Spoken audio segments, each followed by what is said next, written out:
Sa mapagpalang araw po sa ating lahat. Ako nga po pala si John Robin Medina. Ngayong araw po, January 11, 2025, araw ng Sabado, ay samahan ninyo akong pag-aralan at unawain ang mga salita ng ating Panginoon. Ang pamagat po ng ating devotion ngayong araw ay kasama ba ang mga apokripa sa Bible? Apokripa. At ang paksa po natin ay magmumula sa Luke chapter 24 verse 27.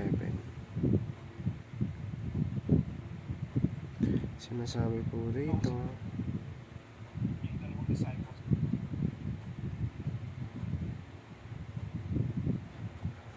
sinasabi po sa Luke 24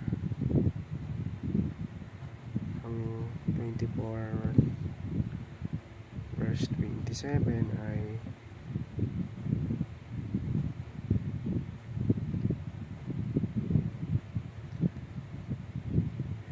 and beginning with Moses and all the prophets, he explained to them what was said in all the scriptures concerning himself.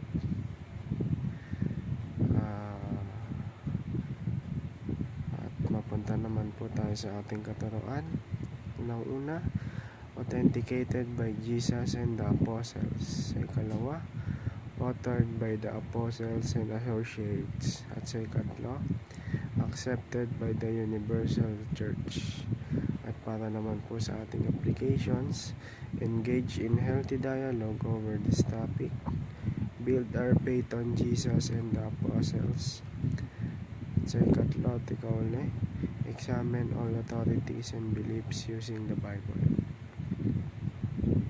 At para tapusin po ang ating devotion, tayo po ay sama-samang manalangin. Dear Lord, thank you for the gift of your word, both the Old and New Testaments, which reveal your truth and guide our lives. Help me to value the teachings of Jesus and the apostles, knowing they are the foundation of my faith. Give me wisdom to engage in healthy conversations about Scripture and humility to learn from others. Help me to test all authorities and beliefs against the Bible, so I can stand firm in your truth. May your word shape my thoughts, words, and actions, drawing me closer to you every day. In Jesus' name I pray. Amen. Maraming salamat po sa inyong pakikinig. Naway pagpalain po tayo ng ating Panginoon. Maraming salamat po. God bless us all.